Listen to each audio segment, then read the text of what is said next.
Mendel's law के बारे में बताते हैं कि मेंडल ने अपने जितने भी जेनेटिकल एक्सपेरिमेंट्स किए हैं या क्रॉसेस कराए हैं, चाहे वो मोनोहाइब्रिड हो, चाहे डाईहाइब्रिड हो या अदर हो, उसमें उन्होंने जो भी क्रॉसेस कराए हैं उसमें 3 लॉस दिए हैं। मेंडल्स के 3 लॉ हैं। पहला है लॉ ऑफ डोमिनेंस, दूसरा है लॉ ऑफ सेग्रीगेशन और तीसरा है लॉ ऑफ इंडिपेंडेंट असॉर्टमेंट। जैसा कि मैंने पहले ऑडियो में बता दिया आपको कि इन तीनों लॉ में से जो पहले 2 लॉ हैं, लॉ ऑफ डोमिनेंस और दूसरा है लॉ ऑफ सेग्रीगेशन, ये दोनों लॉ जो हैं, ये दोनों लॉ हमारे मोनोहाइब्रिड क्रॉस में पढ़े जाते हैं और जो तीसरा हमारा लॉ है इंडिपेंडेंट असॉर्टमेंट, वो हमारा पढ़ा जाता है किसमें? डाईहाइब्रिड क्रॉस में। तो पहले हमने अभी क्या पढ़ा हुआ है? मोनोहाइब्रिड क्रॉस पढ़ा हुआ है, इसलिए सबसे पहले हम मोनोहाइब्रिड क्रॉस में इन दोनों लॉ के बारे में यानी लॉ ऑफ डोमिनेंस और लॉ ऑफ सेग्रीगेशन के बारे में पढ़ेंगे। लॉ ऑफ इंडिपेंडेंट असॉर्टमेंट हम डाईहाइब्रिड क्रॉस जब पढ़ेंगे तब हम उसके बाद पढ़ेंगे। क्लियर? अब पहला है law of dominance. Law of dominance क्या है? कह रहा है when 2 contrasting genes are present in an organism, in these genes only one is expressed dominant and other is not expressed recessive। Means जब हम 2 ऐसे प्लांट्स के बीच क्रॉस कराते हैं जिसमें किसी एक ही कैरेक्टर का डिफरेंस हो, तो क्रॉस कराने पर जो F1 प्रोगेनी आती है या जो उनकी ऑर्गेनिज्म आते हैं, ऑफस्प्रिंग्स आती हैं, उनमें एक जीन अपने आप को एक्सप्रेस करता है। जो जीन अपने आप को एक्सप्रेस करेगा वो डोमिनेंट है और जो जीन अपने आप को एक्सप्रेस नहीं कर पाएगा वो हमारा रिसेसिव जीन है। जैसे कि मैंने ड्रॉ किया है देखने के लिए, पेरेंट्स हैं। ये पहला जो है वो फिनोटाइप है। फिनोटाइप मैं आपको बता चुका था। Phenotype is the study of external characters, means बाहरी कैरेक्टर्स, एक्सटर्नल कैरेक्टर्स। तो टॉलनेस और ड्रॉफनेस जो है वो एक्सटर्नल कैरेक्टर है और दूसरा है क्या? जीनोटाइप, यानी इंटरनल कैरेक्टर्स। तो इंटरनल क्या है? टाल के लिए कैपिटल टी और ड्रॉफ के लिए स्मॉल टी। अब हम लोग इनके बनाते हैं क्या? गैमेट्स। जब गैमेट्स का हम क्रॉस कराते हैं तो गैमेट्स का क्रॉस कराने पर आपने देखा है कि कैपिटल टी का जब हम स्मॉल टी के साथ कराएंगे तो यहाँ क्या आएगा? Capital T small T. फिर हम इस कैपिटल टी का जब हम इस वाले से कराएंगे तब भी आएगा कैपिटल टी स्मॉल टी। फिर हम यहाँ कराएंगे तो कैपिटल टी स्मॉल टी और कैपिटल टी स्मॉल टी। यहाँ पर जो मैंने आपको जब मोनो हाइब्रिड क्रॉस पढ़ाया था तब मैंने आपको वहाँ पर दूसरा पॉइंट लिखाया था कि F1 जनरेशन में जितनी भी प्रोगेनी बनेंगी, जितनी भी संतानें बनेंगी वो सभी सिमिलर होंगी। तो यहाँ पर भी देखिए 4 संतानें बनी हैं और चारों सिमिलर हैं।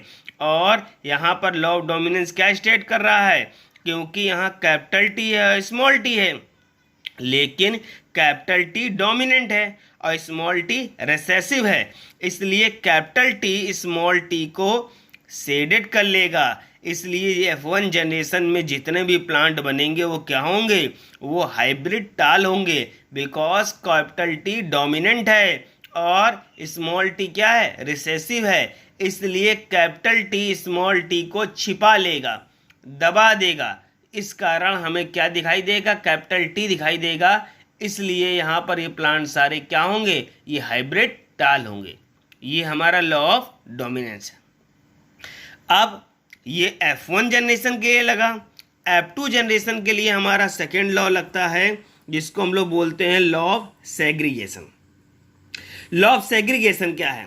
कह रहा है when selfing is occur in F1 generation then characters are completely separated in F2 generation. Means जब हम F1 जनरेशन की सेल्फिंग कराते हैं, अभी आपने लॉ ऑफ डोमिनेंस में F1 जनरेशन पढ़ी है कैपिटल टी और स्मॉल टी।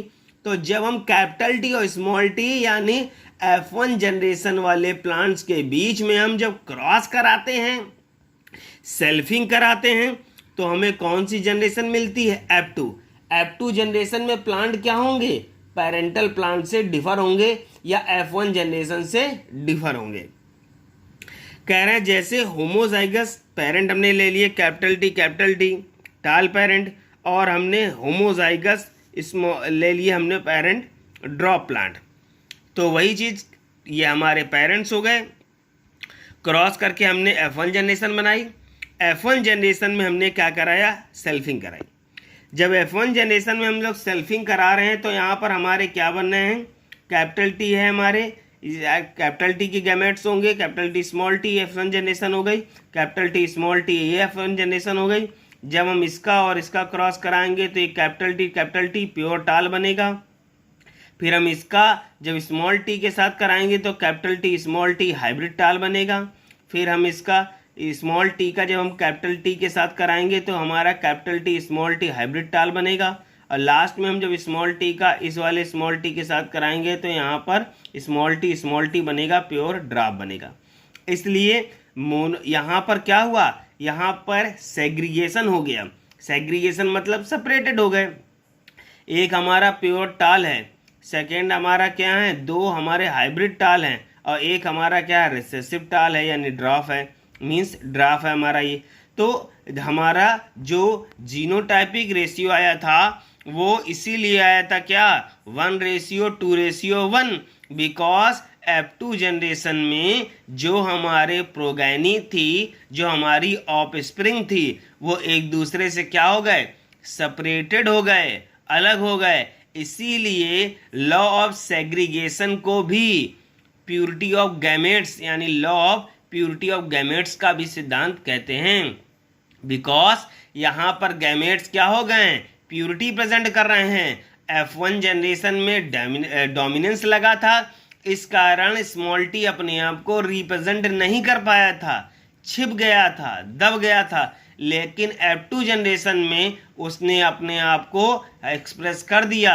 इसलिए एक प्लांट जो है वो स्मॉल यानी ड्रॉप बना, प्योर ड्रॉप बना, और अदर जो है वो हमारे क्या बने, एक हमारा प्योर टाल है और दो हमारे हाइब्रिड टाल हैं। इसलिए यहाँ पर इसका जीनोटाइप 1:2:1 है। और जहाँ तक हम फिनोटाइप की बात करें तो फिनोटाइप आपको मालूम था 3:1 था। वो इसलिए था क्योंकि इसमें 3 प्लांट जो हैं वो क्या है, टाल, और आपको मालूम है फिनोटाइप क्या है, स्टडी है एक्सटर्नल। इसलिए 3 प्लांट्स हमारे टाल हैं और 1 प्लांट हमारा ड्रॉप है, इसलिए इसका फिनोटाइपिक रेशियो है 3:1।